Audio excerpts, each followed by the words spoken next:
Game started. Helmland. Let's see. So it's time for e4, it looks like.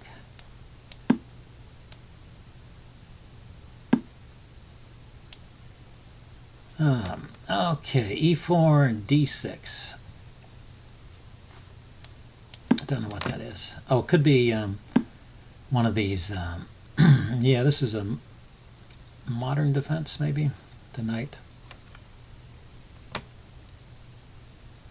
It's also, I heard Chess Explained calling it a Neo-Philidor. I guess that depends on what black plays. If he plays e5 here, then it's like a Philidor. Yeah. So the old Philidor lives.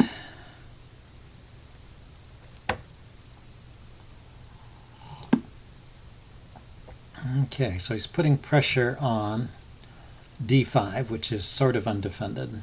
Takes, takes, knight takes. And the bishop could move, but that's, oh, and if I defend it with the knight, he can pin the knight. So let's avoid the pin for the moment by defending with the bishop.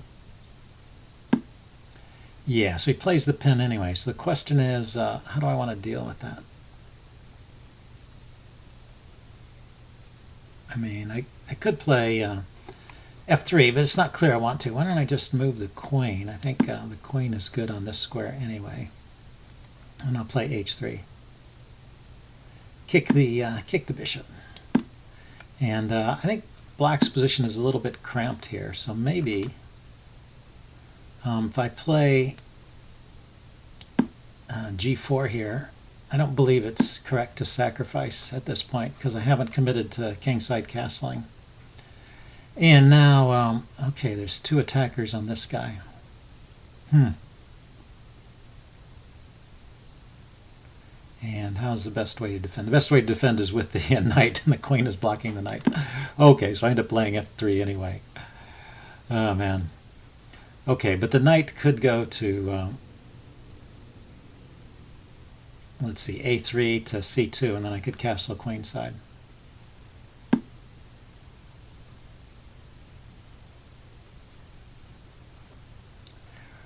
Okay, I need to defend the rook because when he takes, I want to take back with the h-pawn, and the rook is hanging.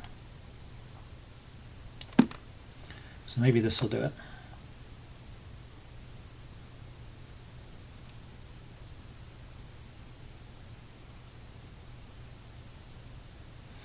I wanted to defend. I need to take back with the h-pawn because if I take back with the f-pawn, it leaves the e-pawn undefended once again. It's attacked twice and only defended by a bishop.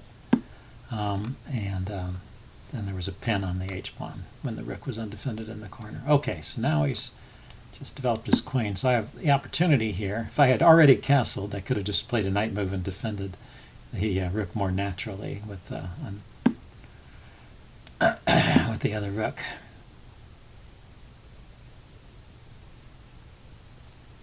So we both went queenside, so this is interesting.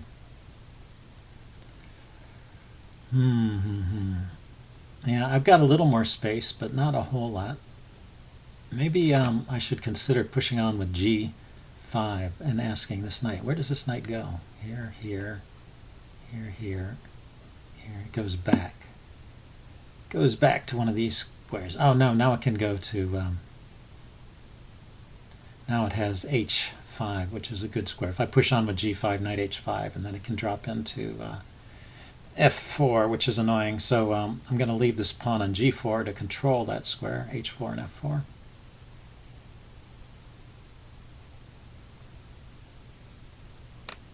Just going to move my king. I need to reposition the knights, but there doesn't seem to be any big hurry. Where does this knight want to go? Maybe to b4. Looks like the king side is closed up. And maybe I want to play f4 if the time is right. But f4 once again undefends the e-pawn, so it's hard to see that that's happening.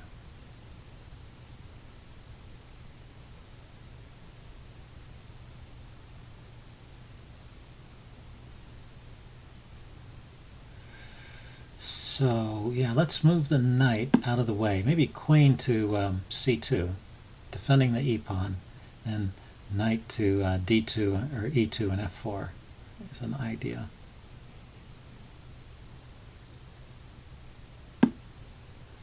Another idea is just simply, the queen's coming over here, putting pressure on the rook, the pawn. This light squared bishop is not in play yet. Anyway, yeah, another idea is to just put a knight on d5. And if he trades, and I take back with the pawn, he's attacking here, but I might get the f5 square for my pieces after this diagonal opens up.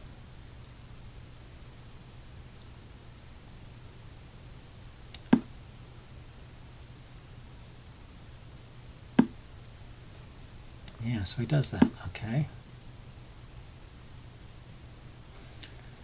So bishop takes as possible. Pawn takes, I would take with the bishop.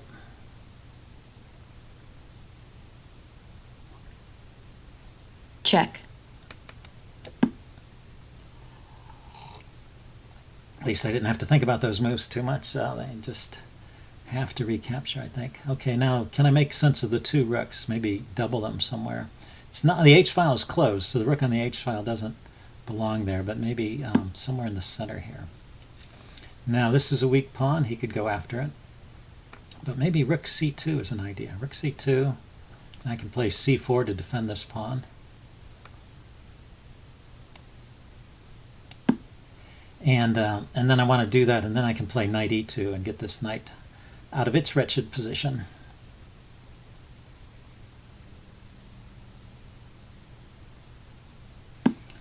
So just c4 is not possible here because of the knight. Knight would take, rook takes. No, it is possible.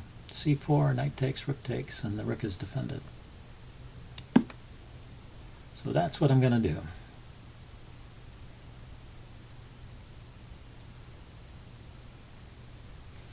And maybe even c5 and try and open up line onto his king. c5, knight takes, e5. Right, so he's going to try and open up this line.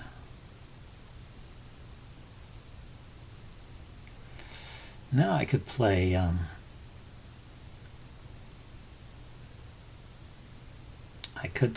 g5 here, hitting his bishop, and it goes back. Play c5, and if he takes, I take, he takes, I take, he takes, I take. Just neutralizes everything. c5, he has to move the knight first, so he takes here, I take. He can take the bishop, I take. And then he can take this pawn.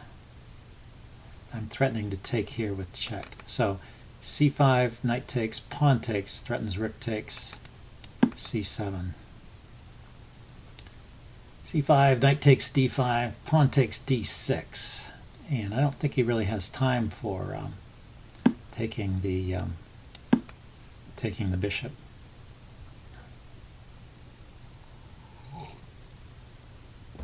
Because this threat of rook takes, c7 check looks pretty strong. Okay, but now he can consider taking.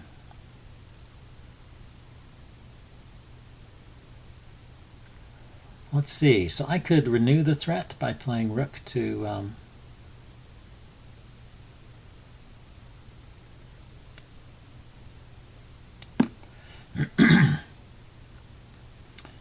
rook to c1, doubling up. He's got it doubly defended at the moment. He's got it defended with the knight.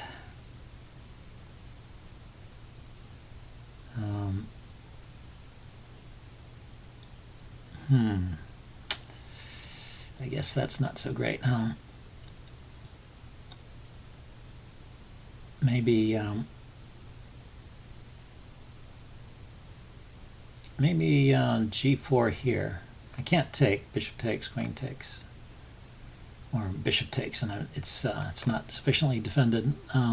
But g4. If he takes my bishop, I'll take his bishop.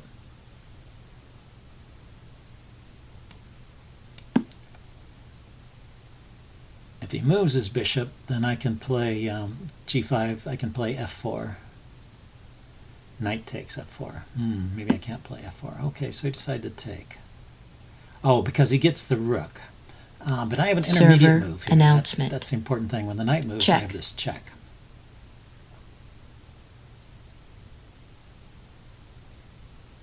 And then I can grab his bishop. That was the idea. The idea was to leave the bishop there as a lure for his knight. So, is there a mate here? That's one thing you have to check. How much time do I have to calculate? Okay, because like rook takes on b7, king takes b7, and then queen. Is there a queen somewhere? Queen check somewhere. These are all defended.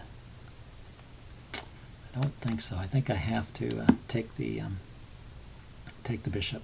So let's count. 3 pawns to 3, 2 pawns. He's 2 pawns up, so it's 3 on 2 here and 3 on 2 here. I can grab a pawn, of course. Yeah, maybe that's a good idea, actually. It's not for the sake of grabbing the pawn, but for the sake of doubling on the 7th.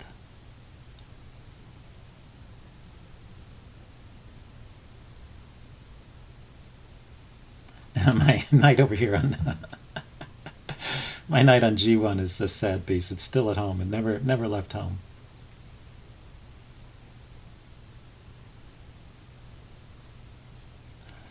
Well, if I could find a way, obviously it wants to come to e2. Queen here. Okay, queen there defends g7. Threatens to double.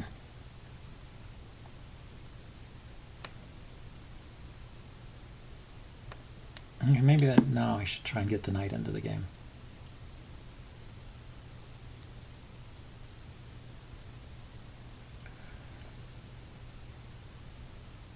He can still double. He can play rook to b6, threatening mate here.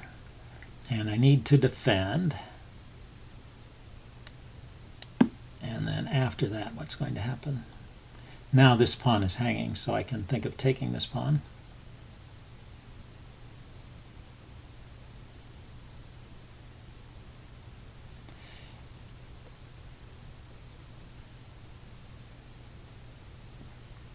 So what's the count? Oh, I got 1 pawn back, so I'm just down 1 pawn. My knight is still not doing a whole lot of stuff, but it's getting closer to being able to do something. It's putting pressure on the passed d pawn. I guess that's its job.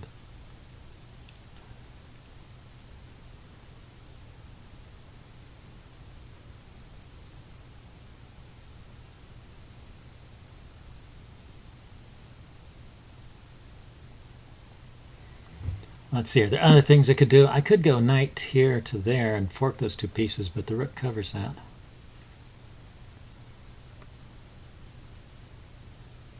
Is it possible that there's a checkmate here? Knight takes, rook takes, queen takes, queen takes, rook here check, and the king runs to the corner. No checkmate.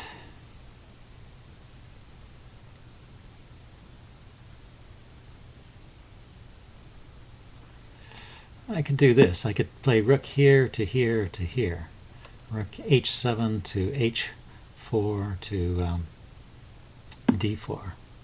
And he's going to concentrate his forces on my my poor b pawn. So pawn takes, queen takes, check, queen takes. I can take here first. So rook takes. It's kind of a fork. It's hitting the rook, and it's hitting the queen. And after queen takes, where is his queen going? I'm also hitting his rook. Yeah, so I thought he didn't really have time for that. I might be wrong. So pawn takes, rook takes, check. The knight's covering this square, so the king goes here. But then there's no more checks. And what's the tally? It's 2 pawns each. So I may have survived this.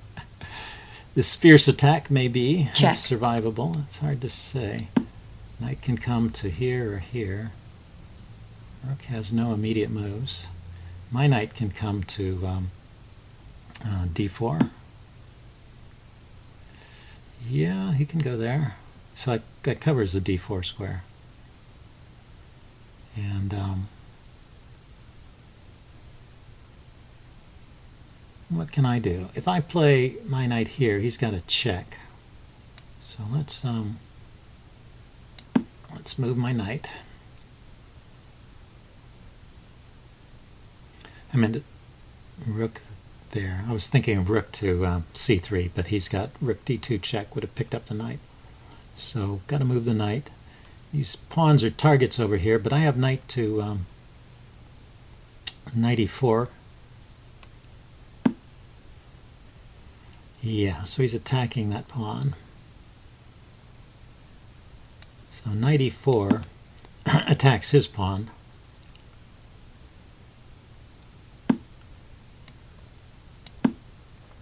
And he gets a pawn, doesn't he? He wins a pawn. On the other hand, there's Check. a very neat mating pattern here.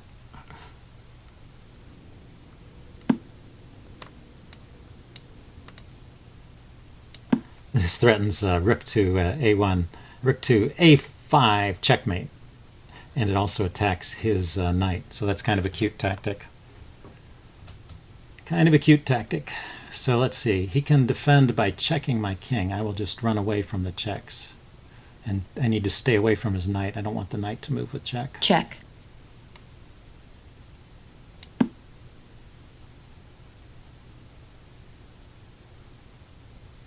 So the knight can go to that square. So I have to stay away from these light squares. I Check. can travel on dark squares.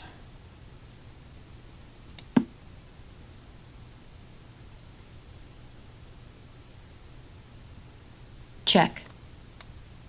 And approach his rook. And then the checks will run out. Check. See, because his knight is only hitting dark squares now, which means it'll move Check. with an attack on light squares.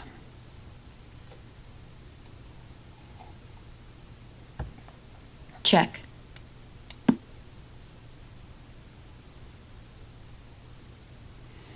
Okay, only one more check. Check.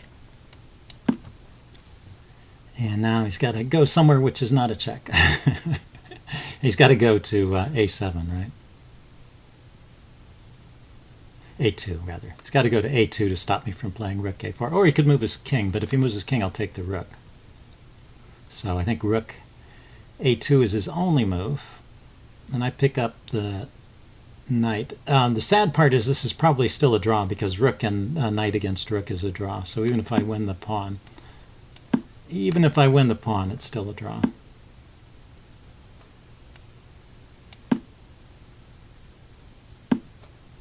Draw offered.